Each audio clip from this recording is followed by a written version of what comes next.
আসসালামু আলাইকুম। কেমন আছেন আপনারা সবাই? দূরে এবং কাছে যে যেখান থেকে আমার এই ভিডিওটি দেখছেন, আশা করি সবাই অনেক অনেক ভালো আছেন। আজকে আমি বানাবো তক্তি পিঠা। তো তক্তি পিঠা বানানোর জন্য আমি এখানে 3 কাপ চালের গুঁড়া নিয়ে নিয়েছি। চালের গুঁড়াটাকে আমি কিছুক্ষণ টেলে নিব বা ভেজে নিব। আমি এরকম কয়েকটা শলার সাহায্যে বারবার নেড়ে চালের গুঁড়াটাকে ভেজে নিব। চামচ দিয়েও নাড়ার কাজটা করা যায়, তবে আমরা গ্রামে এভাবে শলার সাহায্যেই করে থাকি। বারবার নাড়তে হবে যাতে নিচ থেকে পুড়ে না যায়।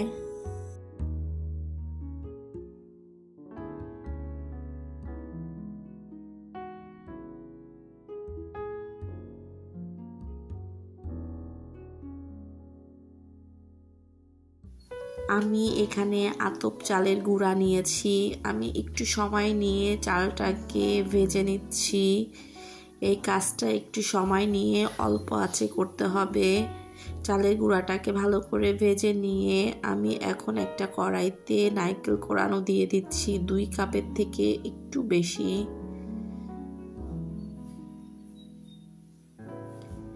নারকেল কোড়ানোটাকে একটু কিছুক্ষণ ভেজে নিব।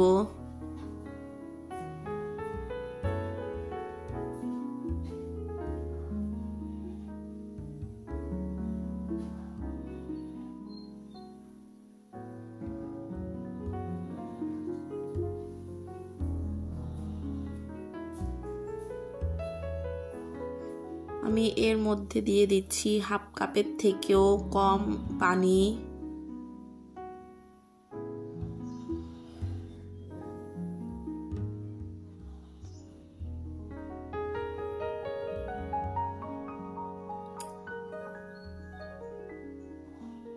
পানি দিয়ে আমি এর মধ্যে দিয়ে দিব চিনি পরিমাণ মতন। আমি এখানে 2 কাপ চিনি দিয়েছি। তক্তি পিঠা বানাতে নারকেলের পরিমাণটা একটু বেশি লাগে, আর তক্তি পিঠাটা একটু বেশি মিষ্টি হয়, তাহলে এর জন্য আমি চিনির পরিমাণটা একটু বেশি দিয়েছি। আপনারা চাইলে আপনাদের মন মতন দিতে পারেন। এখন আমি চিনিটাকে একটু জাল করে ঘন করে নিব। যখন এটা ঘন হয়ে আসবে তখন আমি এর মধ্যে আগের থেকে টেলে রাখা চালের গুঁড়াগুলো দিয়ে দিব। অল্প অল্প করে দিব এবং চামচের সাহায্যে মিশিয়ে নিব। আমি অল্প অল্প করে চালের গুঁড়া দিচ্ছি এবং চামচের সাহায্যে মিশিয়ে নিচ্ছি।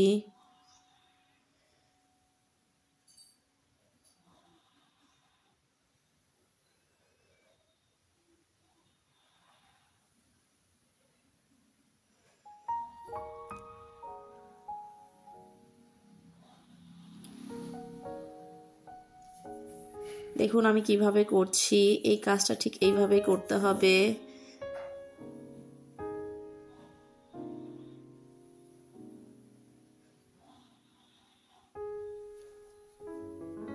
এরকম নেড়ে চেড়ে মিশিয়ে নিতে হবে। এ পর্যায়ে আমি চুলা থেকে নামিয়ে নিব। আমি রুটি বেলা পিঠের উপরে একটু চালের গুঁড়ো দিয়ে নিয়েছি। এরপরে আমি পিঠার ডোটাকে এর উপর ঢেলে দিব।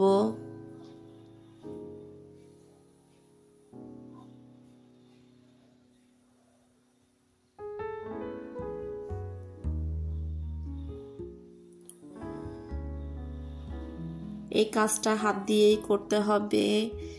গরম থাকা অবস্থায় একটু সাবধানে হাত দিয়ে চেপে চেপে সমান করে নিতে হবে।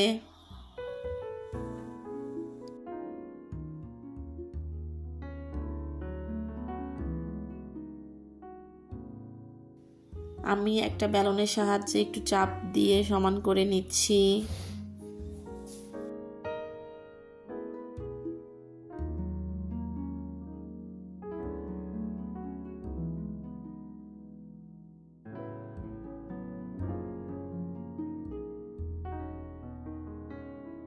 পরে একটু ডিজাইন করে নিব।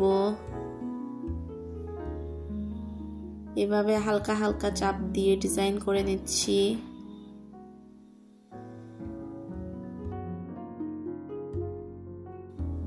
এই কাজটা স্টিলের স্কেল বা ছুরি দিয়েও করা যায়।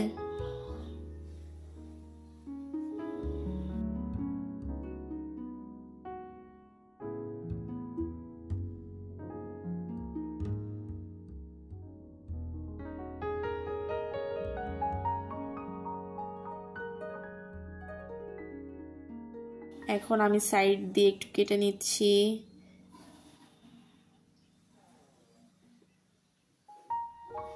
দেখুন আমি কিভাবে কাটছি।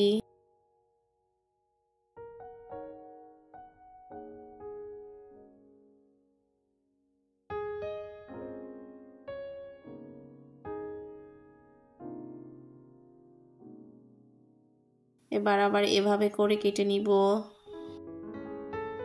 তাহলে তক্তি পিঠার শেপ হয়ে যাবে। আপনারা চাইলে যে কোনো ডিজাইনের বা যে কোনো শেপেরই করতে পারেন।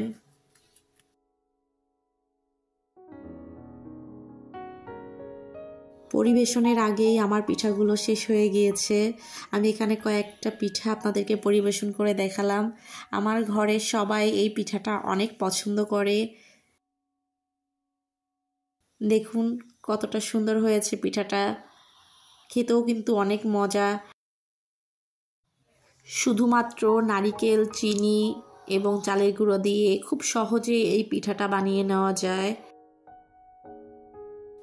ভালো থাকবেন আপনারা সবাই, আমার সাথে থাকবেন। আল্লাহ হাফেজ।